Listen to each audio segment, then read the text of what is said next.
Jornal da Alterosa. Oferecimento.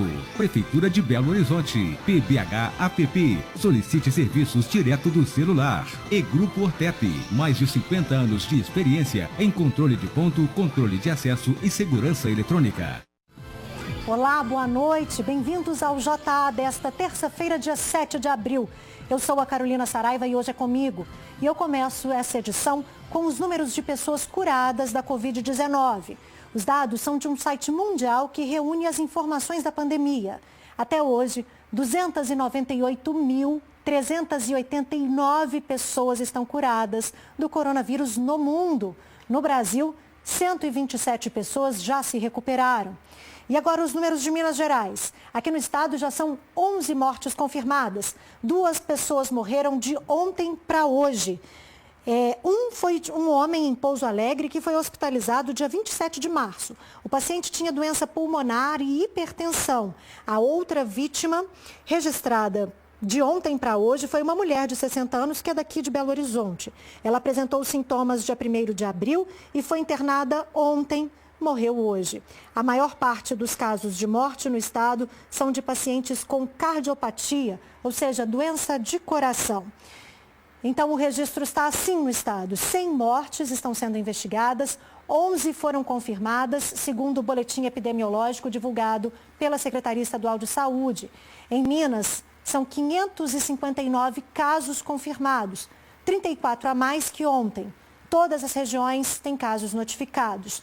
49.652 seguem investigados. 10 pessoas de outros estados ou países foram diagnosticados em Minas por estarem aqui no estado. E na capital, vejam aí no mapa, o número de casos subiu. Foram 11 novos registros de ontem para hoje. Eram 225 e agora são 275 em Belo Horizonte. Se fizermos uma comparação semanal, olha aí, na terça-feira passada, dia 31 de março, eram 163 casos. Hoje, uma semana depois, são 275 aqui em Belo Horizonte. Na tarde de hoje, o governador Romeu Zema anunciou a liberação da Bolsa Merenda, que vai beneficiar cerca de 380 mil crianças. Essas crianças, a partir de agora, irão receber o Bolsa Merenda, um cartão para cada criança que terá direito a R$ 50 mensais para poder compensar essa perda da merenda que ela fazia na escola. E esse projeto somente está sendo viável devido à ajuda do Ministério Público, que estará contribuindo com 30 milhões de reais. Lembrando que esse projeto deverá se estender por 4 meses e durante este período, com toda certeza, o cenário do coronavírus deverá ser outro ao final. Mas a previsão é que ele vá, por esses 4 meses, R$ 50 por mês para cada uma dessas 380 mil crianças. E o governo federal divulgou agora à tarde a escala de pagamento do auxílio emergencial de R$ 600 disponibilizado aos trabalhadores autônomos e informais. O pagamento começa já nesta quinta-feira, dia 16 de abril. As informações com Vitor Moreira. O primeiro grupo já vai receber logo no próximo dia 16. Quem faz parte? Vamos lá. Pessoas que estão no cadastro único e têm conta no Banco do Brasil ou poupança na Caixa Econômica Federal. Quem não tem conta no Banco do Brasil ou na Caixa vai receber na terça-feira que vem. Basta somente cadastrar no aplicativo da Caixa Econômica Federal ou no site auxilio.caixa.gov.br e informar o número da conta para depósito. Trabalhadores informais que não estão no cadastro único devem fazer a inscrição para receber após 5 dias úteis. Os brasileiros beneficiados pelo Bolsa Família receberão nos últimos 10 dias úteis de abril, seguindo o calendário regular do programa. Esses não precisam fazer nenhuma solicitação, porque o Dataprev fará o processamento automaticamente e vai disponibilizar o valor relacionado aos benefícios. Cada parcela de R$ 600, o sistema bancário vai contribuir, deixando ele intacto para que as pessoas possam utilizar. Essa é uma ação do governo federal para ajudar milhões de brasileiros à margem da sociedade financeira. O governo espera finalizar hoje entre 15 e 20 milhões de cadastros. Com você, Carol. Obrigado, Vitor. Um avião da Força Aérea Brasileira chegou hoje a Belo Horizonte com 18 aparelhos respiradores para serem consertados aqui na capital. Eles chegaram em um avião da FAB e vieram de hospitais de Brasília e do Amapá. Eles foram encaminhados ao Senai para manutenção. Assim que ficarem prontos, vão ser devolvidos aos hospitais de origem. Segundo o Ministério da Saúde, o Brasil tem 65 mil respiradores. Para enfrentar a doença, nós precisamos de mais 15 mil. Mesmo com o decreto e a recomendação de isolamento social, a nossa equipe foi hoje ao centro de Belo Horizonte. E veja só o que flagramos. Qual que é a idade do senhor? O senhor pode falar com a gente? 75. 75, o senhor está no grupo de risco. O senhor não tem medo de sair de casa, não? É porque eu fui ali no banco só, né? Só isso. É uma coisa errada, né, que tá nessa fazendo, mas estão colocando em risco a nossa saúde. Infelizmente a máscara eu não uso mesmo, né? Mas eu tento fazer exatamente isso aqui. Vou manter a distância, né, de 2 metros. Na verdade, a gente tem que escolher do que vai morrer, né? Ou morre de fome, ou morre de doença. Então, infelizmente, como a gente tem, né, as dívidas aí, a gente deixa um pouco a preocupação de lado e encara isso aí. A máscara, se eu tivesse com algum sintoma gripal, alguma coisa assim, eu usaria. Diz que não é muito bom ficar usando a máscara, principalmente para as pessoas que caminham por mais tempo, devido a pôr a mão na máscara, tirar, colocar. A orientação é a seguinte, sempre que for, então, colocar a máscara e tirar, daqui, ó, pelo o gominho aqui atrás. Igual tô fazendo aqui, ó, tá vendo? Ó, tirei, coloquei de novo. Então, agora eu tô indo pro meu trabalho, chegando lá, vou lavar a mão, passar um álcool, tentar evitar conversar próximo das pessoas, mas por enquanto aqui no povão não tem como. Como um colega me falou, né? Ó, tampa a boca, Não é assim, fecha a boca e tampa o ouvido. Mas não pode, senhor. O senhor tem que tomar cuidado. Pois é, pessoal. Vocês viram aí, tem filas no centro da cidade. Igual eu falei, o movimento diminuiu um pouco, mas ainda assim há aglomerações. Vamos tomar cuidado, lave bem as mãos, vamos tomar todo o cuidado necessário. Use as máscaras de pano, porque esse vírus realmente é muito perigoso. Como todos já sabem, a gente tem que espantar ele o quanto antes. Um abraço para você, até a próxima. É isso aí, Vitor. Pessoal, é claro que tem gente que precisa sair para trabalhar, mas quem puder, fique em casa, principalmente os idosos. O prefeito de Belo Horizonte falou sobre a orientação da Câmara de Dirigentes Lojistas para a abertura das lojas de chocolate. Segundo Alexandre Calil, o momento é de se preocupar com o arroz e o feijão. A nossa equipe foi às ruas também para ver como os lojistas estão fazendo. A Páscoa já é no próximo domingo e as lojas de chocolates estão abertas, na expectativa do cliente chegar. Mas a forma de comprar esse ano vai ser um pouco diferente. Segundo a prefeitura, as lojas só podem vender no balcão. O cliente não pode andar pela loja para escolher seu produto. Mas quando chega aqui, olha só, a informação é um pouco diferente. Favor entrar 2 clientes de cada vez. A CDL tinha liberado, né, as lojas de chocolate a funcionarem. Então eu coloquei a placa para não dar aglomeração de clientes, entrar 2 de cada vez, né? Só que hoje, agora eu recebi a informação da contabilidade que o Calil vetou a entrada do cliente na loja, né? Então nós vamos, a partir de agora, atender aqui na porta. Outras lojas ainda estão permitindo a entrada de pessoas. Aqui na loja, né, a gente tem tomado as seguintes medidas, né? Os clientes, eles mantêm uma distância, né, de 1,5 metro cada, 1 metro. A gente está restringindo a entrada de pessoas, entram 2 clientes por vez na loja e a gente também disponibiliza o álcool em gel, né, para as pessoas estar passando nas mãos, né, cuidando da higiene. Neste estabelecimento, o acesso é maior. Até 3 pessoas podem entrar para fazer as compras. E tem até fila de espera. Vale a pena, todo ano eu compro para mim. Meu neto ia ficar sem um chocolate na Páscoa, não é? Eu acho importante que abram assim. Esses dias que está atendendo, né, as pessoas do lado de fora, entra 1, 2, eu acho certo. Mas é só desse jeito, principalmente só até a Páscoa. Seu neto não vai ficar triste se a senhora ficar em casa cuidando da saúde, viu? E nesse período em casa, é importante redobrarmos também os cuidados para evitarmos acidentes domésticos. O Corpo de Bombeiros respondeu a algumas dúvidas dos nossos telespectadores. Olha só.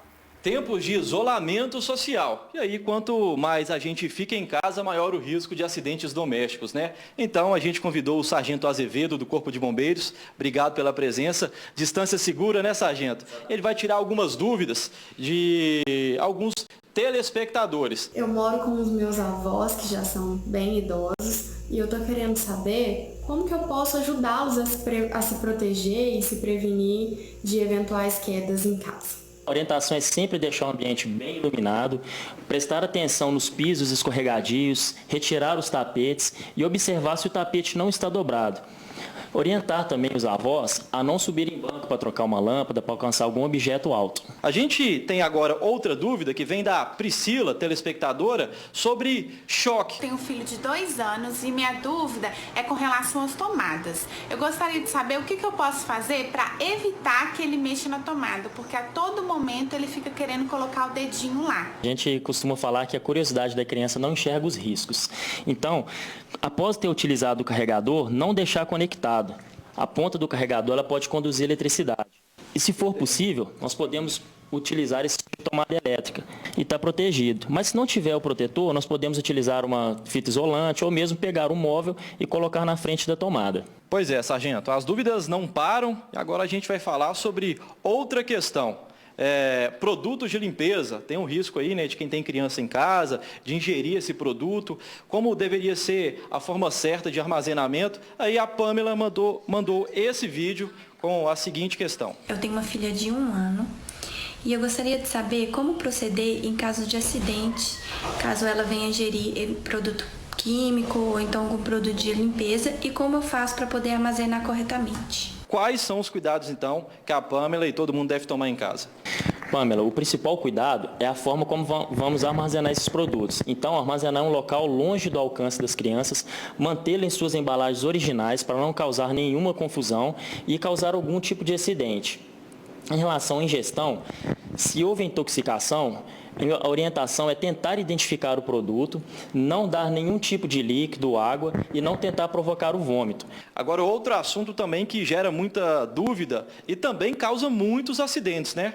A gente está falando do fogão, e aí fogo, altas temperaturas. Sargento, tem uma dúvida que vem do Gabriel. A gente vai ver, coloca aí na tela. Eu moro com a minha avó e a minha dúvida é referente à queimadura no fogão, porque como ela gosta muito de cozinhar, eu queria saber como proceder caso ela se queime ou aconteça algum acidente. O correto é sempre lavar com água corrente, não passar produtos, não querer raspar e nem cobrir o local, porque na hora o desespero da pessoa é sempre querer ajudar, só que muitas vezes a pessoa não tem conhecimento para fazer qualquer tipo de procedimento. Então a orientação é sempre lavar com água corrente e acionar o corpo de bombeiros pelo número 193. Sargento, principalmente nesse momento de isolamento social, acredito que seja também a recomendação do Corpo de Bombeiros, né? Ficar em casa, mas se for para ficar em casa, como deve ser feito, é ficar com segurança, né? Exatamente, ficar em casa, evitar qualquer tipo de acidente, não pensar somente no uso do álcool, de máscaras, mas evitar qualquer acidente para não ter que ir ao hospital, não ter correr risco nenhum. Então, pessoal, fique em casa, com segurança. Obrigada, Lauro. E como forma de ajudar a economia do Estado, a Câmara de Dirigentes Lojistas lançou a campanha Juro Zero para socorrer o setor produtivo. Carlos é comerciante, vende cafés especiais. Com isolamento, sentiu uma queda de 50% nas vendas.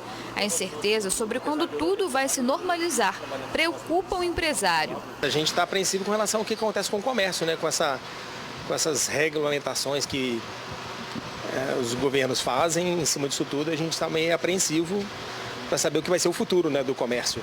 A campanha Juro Zero, lançada nesta terça-feira pela Câmara de Dirigentes Lojistas de Belo Horizonte, é uma das ações para ajudar comerciantes que vão precisar de recursos e empréstimos. Então, o que a gente está pedindo nesta campanha é que os bancos deem a sua parte de contribuição neste momento, porque eles sempre tiveram lucro, independente da economia estar bem ou mal, os bancos sempre tiveram lucros, para que eles possam ajudar a economia, para que eles possam ajudar as pessoas e principalmente os empregos. Uma pesquisa realizada pela CDL apontou que a população tem mais medo de ser vítima da pandemia e não conseguir um tratamento adequado do que das consequências econômicas. A gente viu que a maioria da população da cidade está de acordo com o isolamento social.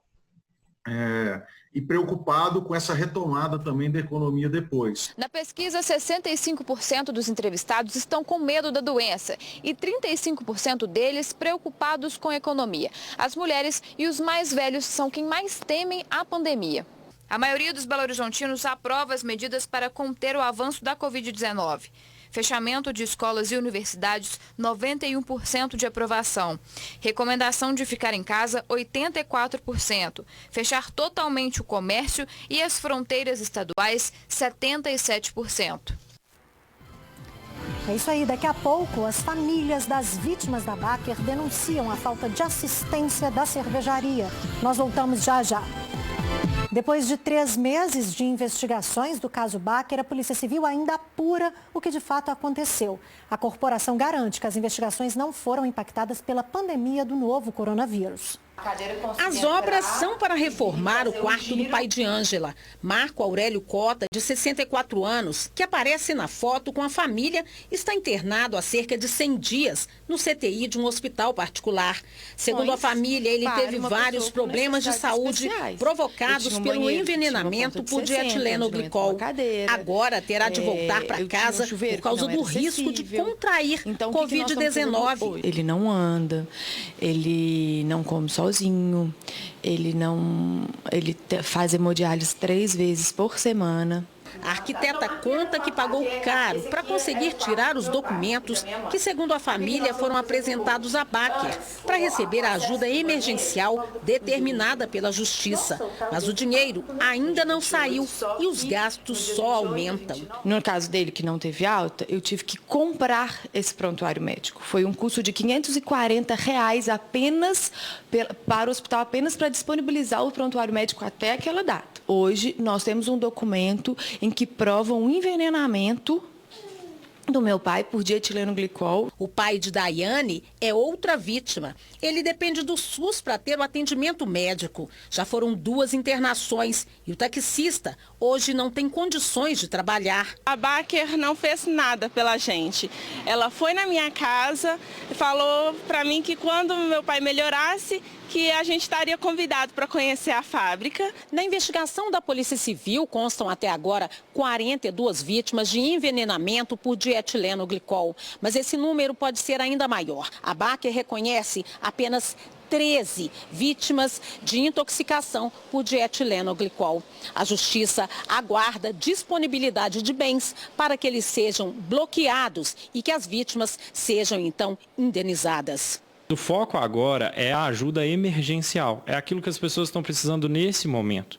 E como não temos tido nenhum apoio da empresa, cada vez fica mais burocrático e mais difícil conseguir algo que possa realmente ajudar as vítimas em curto prazo. Em nota, a Baker informou que é falsa a informação de que não está prestando assistência às vítimas e diz que cabe à Justiça determinar os valores a serem custeados e pagos às famílias. Daqui a pouco, depois do intervalo, você vai ver o que os atletas estão fazendo para espantar o coronavírus. É já já. Vocês vão ver agora o que os atletas estão fazendo para evitarem o coronavírus. Para evitar qualquer possibilidade de contágio do coronavírus, alguns atletas, principalmente os do vôlei, rasparam a barba ou deixaram ela bem baixinha. Olha só como ficou o levantador Bruninho, campeão olímpico no Rio de Janeiro e atualmente no Civitanova da Itália. O Wallace, gente, que era do Cruzeiro, olha o tamanho que era a barba dele e repare como ele ficou. O central Lucão também tirou tudo. O grafite ex-São Paulo e seleção brasileira é outro que está com a barba bem baixinha. O William, o Mago, fez uma super produção para tirar a barba. Por isso, eu que tenho barba, olha só, também vou fazer a minha, vou deixar ela bem baixinha. Gente, há 8 anos eu não deixo ela, como que ela vai ficar, mas não tem problema não. Vou cortar esse coronavírus aí, a gente faz qualquer coisa. Vamos ver se eu vou ficar mais bonito ou pior. Vamos lá, vamos ver.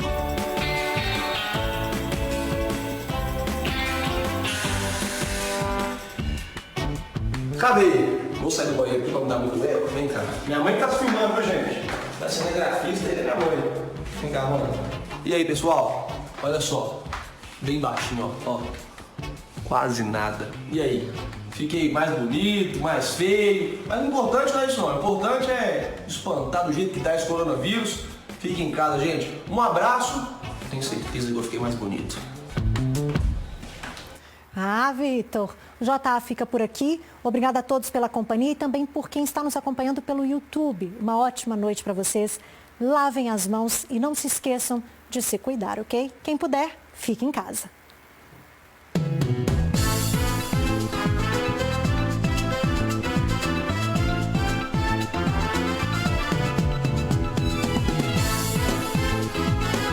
Jornal da Alterosa. Oferecimento: Prefeitura de Belo Horizonte.